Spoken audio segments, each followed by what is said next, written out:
Muy bien, bienvenidos a una nueva emisión de Derecho a la Gente. Hoy vamos a estar dedicando el programa a explicar cómo se fijan, se determinan los honorarios de los abogados, un tema que en general es muy interesante, pero particularmente ahora porque esta semana que pasó se promulgó una nueva ley de honorarios de abogados en la provincia de Buenos Aires, una ley que reemplaza a una que rigió durante 40 años. Y trae algunos cambios, naturalmente, esta nueva. Así que vamos a dedicar el programa a explicar por lo menos los principales puntos de este tema que genera mucho interés. Muy interesante, vamos a contar no solamente cómo se regulan, quién los paga, qué riesgos hay, bastantes aspectos, algunos controvertidos sobre este tema vamos a estar tocando. Y en este primer bloque, dado que la semana que viene vamos a estar ya en este día y hora en veda electoral, quería compartir con ustedes una vez más, ya como es regla en el programa, mi opinión respecto a las elecciones, respecto al voto.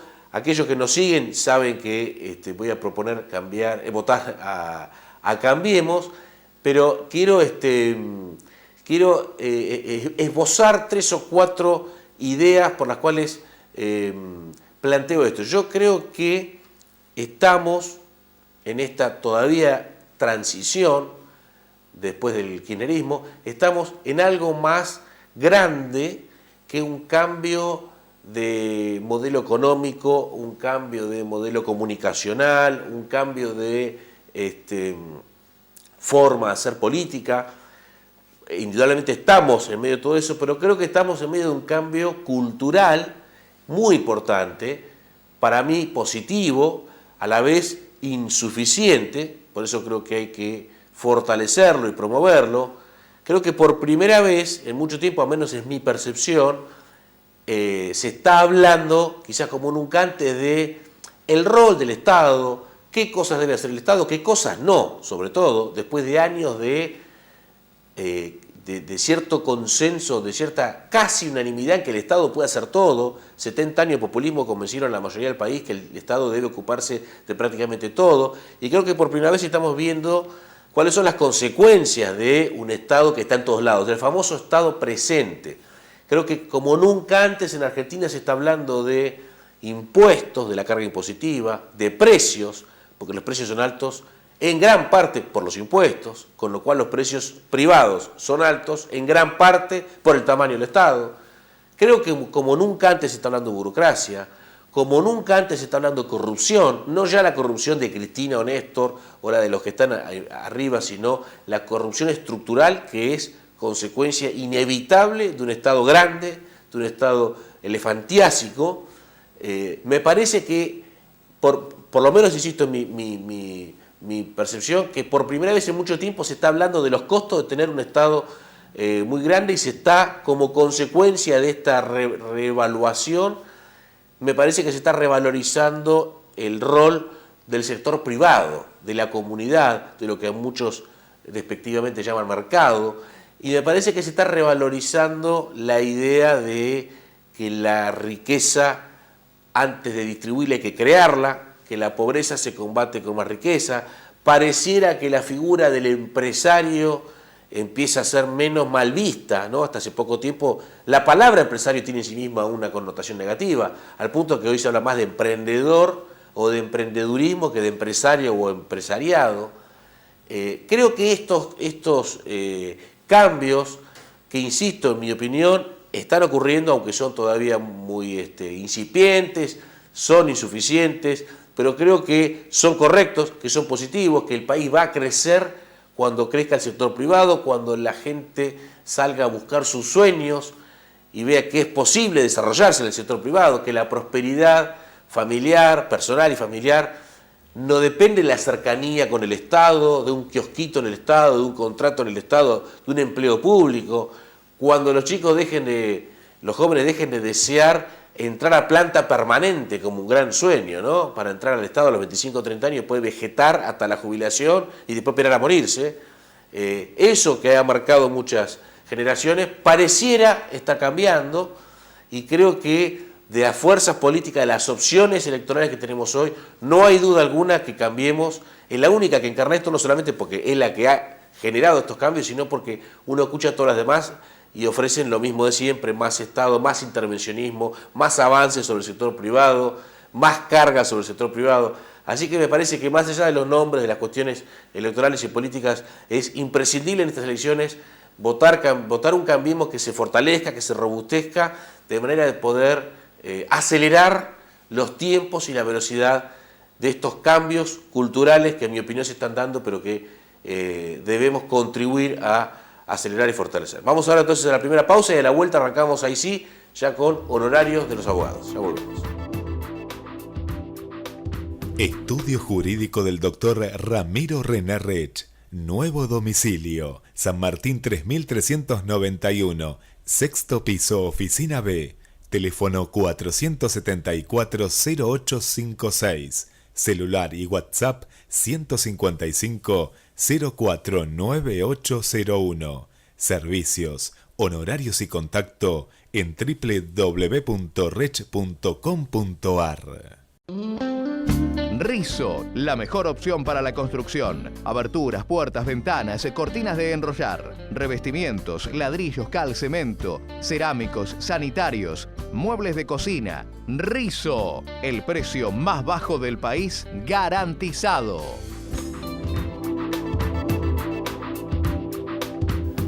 Muy bien, segundo bloque de Derecho a la Gente. Como dijimos, ¿cómo se regulan los honorarios de los abogados, los honorarios judiciales, ¿no? Los honorarios de los abogados en general, en particular en los juicios? Muy a grandes rasgos, en una gran simplificación, hay dos formas de regular honorarios, de determinar los honorarios de un abogado, de la labor de un abogado. Una a través de una unidad de medida, una unidad arancelaria que tiene el nombre de JUS, J-U-S, que es derecho en latín. Ese JUS está expresado en una unidad que sea atemporal, ¿no? Para preservar la legislación de la determinación de los fenómenos inflacionarios, equivale al 1% del sueldo de un juez de primera instancia. Con la reforma de esta ley que entró en vigencia esta semana, se mantiene el 1%, pero se aclara que ese 1% se calcula sobre el total de las remuneraciones del juez, es decir, sueldo, antigüedad, bloqueo título, etcétera, y del juez que tenga por lo menos 15 años de antigüedad. Esto es una novedad. Como previsiblemente un juez con 15 años de antigüedad va a ganar más que un juez con menos de 15 años de antigüedad, es una forma indirecta de aumentar los honorarios. Esa medida, el monto, el valor de esa medida será periódicamente fijada por la Suprema Corte de la provincia, que comunicará el valor. Hoy, en este momento de hacer el programa, en octubre del 2017, el valor es de 664 pesos. 664 pesos es el valor de un JUS. Con lo cual, si a un abogado se le regula 10 JUS en un juicio, son 6.640 pesos, ¿no? Esta es una forma de regular los honorarios que se utiliza, por ejemplo, en los casos de divorcio, en muchas cuestiones de familia, ¿no? En cuestiones de consultas verbales, consultas escritas, redacción de contratos. Vamos a ver si sobre el final del programa podemos dar algunos ejemplos. Otra forma de regular honorarios es cuando el juicio tiene un valor económico o es de alguna manera cuantificable económicamente, como pueden ser los juicios sobre propiedades, se regula el honorario en una escala que con la nueva ley va del 10 al 25% del monto del proceso. La ley anterior decía del 8 al 25%, se subió el mínimo del 8 al 10%. Todos los retoques que tiene esta ley, que es una ley absolutamente corporativa, intervencionista, claramente son para generar más honorarios. También veremos si hago algunas reflexiones sobre el final del programa, sobre mi visión crítica sobre todo esto. Lo cierto es, asunto económico, 10 al 25% del monto del proceso. Caso clásico, cobro de suma de dinero, daños y perjuicios, escrituración, sucesión, etc. Regla fundamental con tema honorario de los abogados. Muy importante esto que vamos a decir, es muy básico, pero muchas veces no se tiene en cuenta. La regla es que el que pierde paga. En un juicio, el que pierde un juicio paga los honorarios de los abogados, los gastos del juicio, etc. Pero Pero si el obligado al pago, es decir, el que perdió el juicio, es insolvente, el abogado del que ganó el juicio le puede cobrar a su cliente. Esto que tiene lógica, porque si no fuera así, mucha gente no podría hacer juicio, porque ningún abogado aceptaría tomar un juicio con gran posibilidad de no cobrarlo.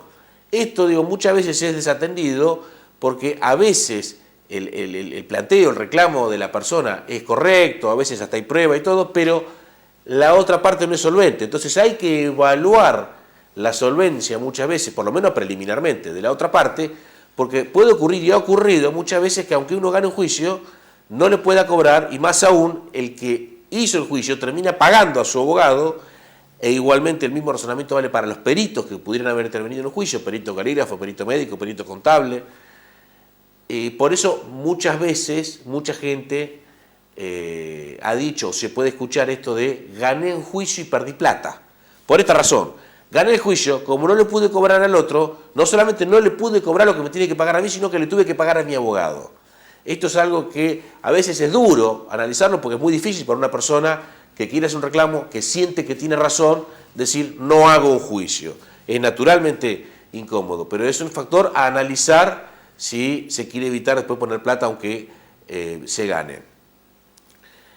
En este ping-pong de cosas que estamos diciendo también vale aclarar, porque es otra consulta frecuente, que cuando en un juicio interviene más de un abogado por la misma parte, sea porque un abogado renunció, porque el cliente lo echó, porque el abogado se jubiló, porque se murió, la regulación de honorarios final va a ser determinada como si hubiera intervenido un solo abogado. ¿Qué significa? Si una persona durante un juicio tuvo 3 abogados, no se multiplica por 3 la cantidad de honorarios. Esto también parece una novedad, pero hay que decirlo. Se van a regular a los 3 juntos como si hubiera sido uno solo y se va a determinar cuánto le toca a cada uno de acuerdo al trabajo que haya hecho cada uno dentro del juicio, a la etapa procesal del juicio en la que haya intervenido, a los trabajos que haya hecho y demás. Para esto la ley establece una serie de pautas y procesos. Vamos a la segunda pausa y a la vuelta seguimos con un par de temas muy interesantes, especialmente algunos a raíz de la reforma con esta nueva ley. Ya volvemos. Estudio Jurídico del Dr. Ramiro René Rech. Nuevo domicilio. San Martín 3391. Sexto piso, oficina B. Teléfono 474-0856. Celular y WhatsApp 155 049801. Servicios, honorarios y contacto en www.rech.com.ar. Fábula Resto Bar, un lugar para almorzar con colegas, con menú ejecutivo accesible, merendar con amigos, con riquísimas tortas europeas y tener una cena romántica a la luz de las velas. Vení a disfrutar nuestros exquisitos sabores europeos a la esquina de Mitre y Belgrano. Reservas al 494-6747. Vení a Fábula. Muy bien, tercer bloque de Derecho de la Gente. Algunas cuestiones urticantes sobre el tema de honorarios.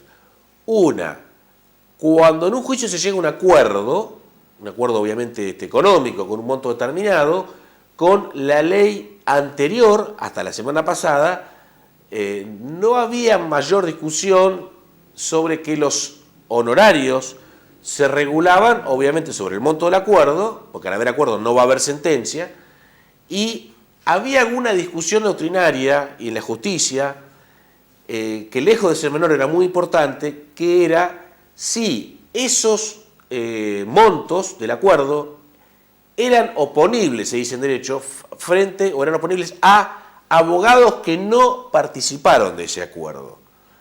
Es decir, si se podía hacer valer, para decirlo de otra manera. ¿Por qué?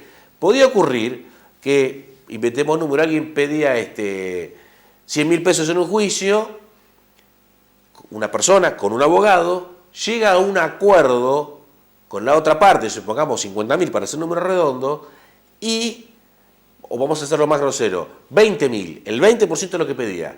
Cambia el abogado y firma el acuerdo de 20.000. Una posición decía Si el acuerdo es sobre 20.000, los honorarios de todo el mundo, incluido el abogado que inició el juicio y que no firmó el acuerdo, se regulan sobre 20.000. Y otros decían, no, porque eso puede ser una treta para reducir el honorario del abogado anterior. Y en realidad yo arreglo por 50.000, firmo por 20.000, arreglo por afuera una parte, y de esa manera reduzco los honorarios del primer abogado maliciosamente, si se quiere. Era una discusión fuerte, abierta. También estaba el tema de que podía ser una treta o podría ser verdad. Podía ser que el primer abogado había pedido mucho, había inflado, y el segundo abogado era más razonable. Entonces también era injusto que al primer abogado se le regule un honorario sobre lo que pidió, porque por ahí pidió en exceso, y podría darse hasta la paradoja matemática que el primer abogado cobrara más que la propia parte, si el arreglo había sido inferior. Se aceptaba últimamente que se regularan todos los honorarios en base al monto del acuerdo. Con la ley nueva que entró en vigencia esta semana, no queda ninguna duda que si hay un acuerdo en un juicio, el monto de ese acuerdo sirve para regular honorarios solamente de los que intervienen en el acuerdo. Es decir, si hubo un abogado antes, a ese abogado no se le van a regular honorarios sobre el acuerdo, sino sobre lo que se pidió en la demanda, monto que puede ser achicado en algunas circunstancias por el juez. Esto va a traer alguna dificultad, algún inconveniente, veremos cómo evoluciona. Otra cuestión es, otro punto es, el caso de una demanda rechazada íntegramente. Hasta acá dijimos, la base regulatoria va a ser en un juicio la sentencia o si hubo un acuerdo, el acuerdo. Pero ¿qué pasa cuando la demanda es rechazada? Otro tema complicado. ¿Por qué? En principio la base para regular honorarios es el monto de la demanda actualizado, pero había mucha jurisprudencia, ya muchos antecedentes que decían que cuando esa regulación generara una situación o una regulación manifiestamente inequitativa, injusta, podía ser reducida por el juez. Entonces muchas veces los jueces decían, bueno, si aplico literalmente la escala de honorario, me voy muy alto, la reduzco. Supongamos a alguien que pide una demanda de 1.000.000 de pesos, una demanda mal hecha, se pierde y por una negligencia del abogado o directamente por una mala fe del abogado, se rechaza la demanda y se regulan honorarios excesivos. La nueva ley dice que si esa regulación, la regulación por aplicación de la escala, genera situaciones inequitativas, injustas y demás, el juez la puede reducirla hasta el 50%. Pone un piso, que antes no existía.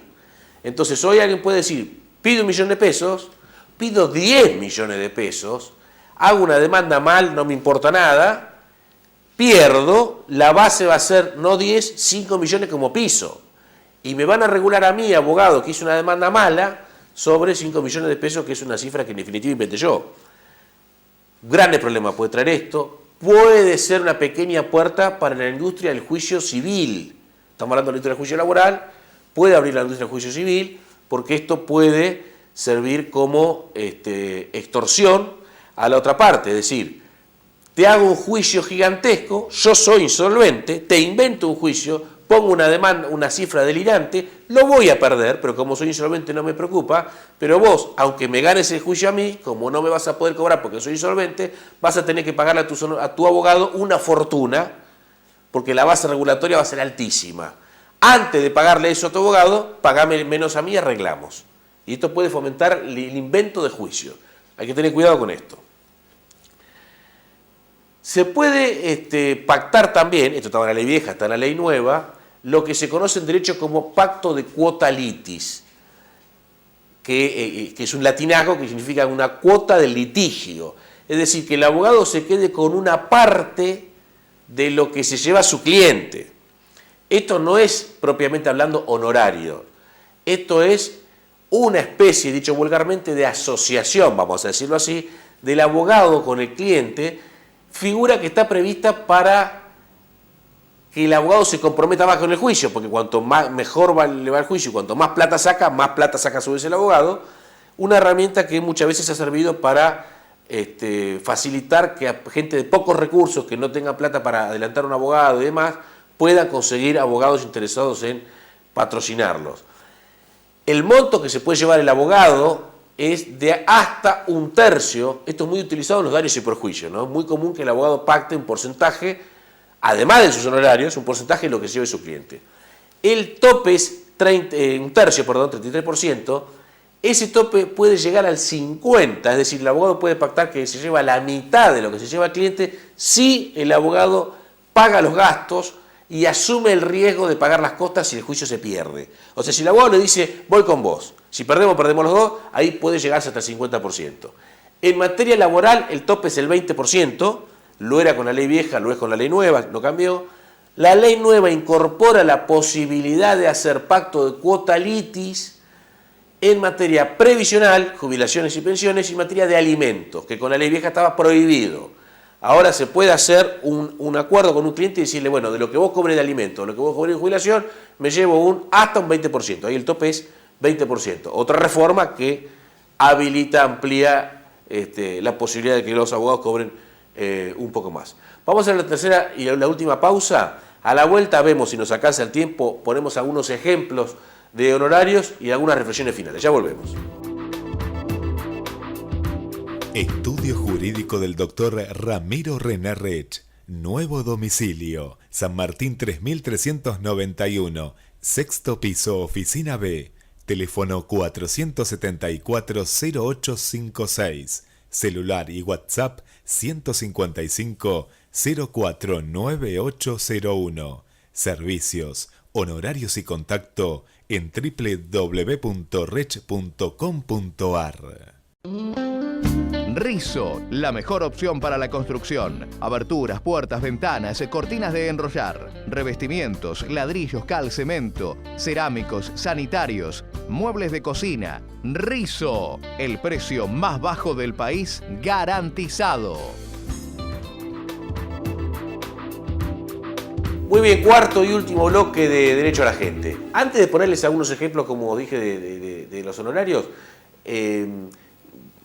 brevemente, yo creo que en línea con lo que venimos diciendo en todos los temas, yo creo que puede ser razonable y necesario fijar por ley pautas para regular honorarios de abogados en materia judicial en la medida que pueda haber un obligado al pago que sea contraparte. Es decir, yo soy abogado de alguien que gana un juicio, le cobro a la otra parte, entonces ahí tiene que haber un parámetro objetivo, porque no tengo forma obviamente de pactar previamente con la otra parte cuánto le voy a cobrar si no sabemos ni cómo va a salir el juicio.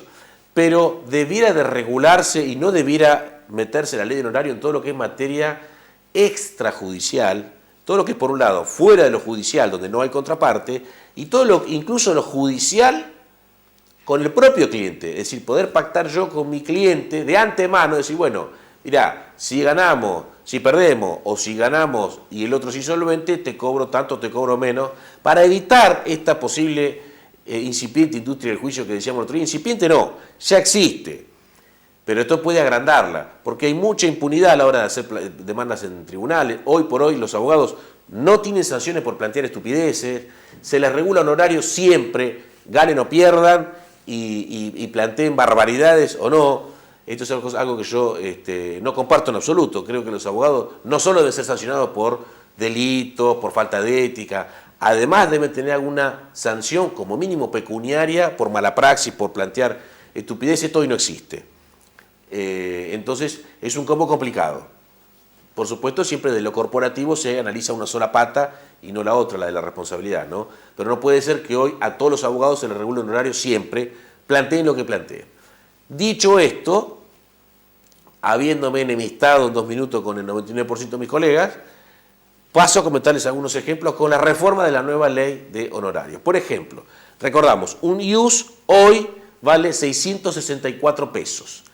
La ley dice que una consulta verbal a partir de ahora vale un ius. La ley anterior decía 0,5, medio ius, ahora 1. O sea, pasamos de 332 pesos a 664 pesos debiéramos cobrar una consulta verbal.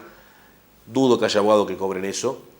Eso dice la ley, que insisto, para mí no tendría que decir cuánto cobra una consulta y eso debiera ser privativo nuestro. Pero bueno, por estudio o información sobre un expediente, una actuación administrativa, es decir, cuando viene un cliente y nos pide que vea algún expediente administrativo o judicial, a ver qué pasa, la ley subió de 2 a 3 ius, hoy quedaría en 1.992 pesos, 2 lucas por ver un expediente.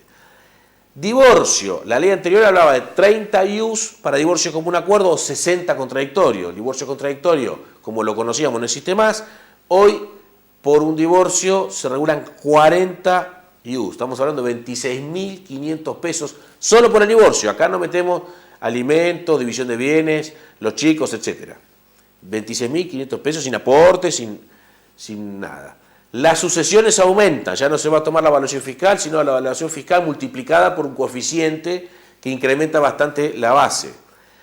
Bueno, un par de ítems que tenía la ley vieja que mantiene la ley nueva, que es en los contratos de alquiler del 1 al 5% del valor del contrato, en los boletos de compraventa del 1 al 5%. Estas son dos de las cosas ridículas que ya tenía la ley. Uno pone contrato de alquiler en Google y tiene 10 millones de entrada, literalmente, 9.900.000 y pico. Así que haya un horario mínimo por hacer un contrato de alquiler o un boleto de compraventa me parece absurdo, y que sea un monto un porcentaje del monto del boleto del contrato, pero bueno, está la ley. Esto no cambió. Apertura de carpeta, gastos, fotocopias, cuando uno inicia un juicio, la ley aumentó de 1 a 5 ius. 5 ius son hoy 3.320 pesos. Eso podría cobrar un abogado por tomar el caso y abrir la carpeta. Se establece la inembargabilidad de los honorarios de los abogados en un 20%. Tampoco comparto, como regla no comparto las inembargabilidades. El mínimo en materia de alimentos es de 8 ius, esto es 4.600 pesos. Hay una escala para regular los alimentos que se toma la base sobre 2 años de la cuota alimentaria, pero en cualquier caso ese honorario a regular no puede ser menos que hoy 4.648 pesos. 5.312 pesos, son 8 ius. Estaba viendo el renglón de arriba. Amparo y habeas corpus, la ley anterior hablaba de 20 ius, la nueva habla de 50 ius. 50 ius hoy son 33.200 pesos. Antes era 13.000, pasamos de 13.280 a 33.000, 20.000 pesos más. 33.000 pesos va a ser la regulación por un amparo o un habeas corpus. Hay varias otras cuestiones, por supuesto, hay infinidad de juicios distintos, de clases de juicio, con lo cual hay montones de situaciones. Pusimos algunos ejemplos puntuales. Como regla, yo creo una vez más que debería ampliarse lo más posible la libertad de contratación entre abogado y cliente y reducir las pautas mínimas para casos de contraparte donde haya que evitar las disputas. Lamentablemente no es la filosofía de la ley. También debo decir, no es patrimonio exclusivo de los abogados. Casi todas las leyes profesionales tienden corporativamente a legislar honorarios altos, porque todas las corporaciones van solitas, sin contraparte, a hacer lobby al Congreso, y así después los argentinos nos vivimos quejando de lo que nos cobra el abogado, el escribano, el contador, el agrimensor, el arquitecto, el ingeniero, bueno, por todas estas cosas, ¿no? Todos van a hacer lobby, todos aumentan y después todos putean al otro profesional por lo que les cobra. La Argentina que tenemos, la Argentina que culturalmente queremos que cambie, como decíamos en el primer bloque. Dicho esto, nos despedimos entonces, hasta la semana que viene.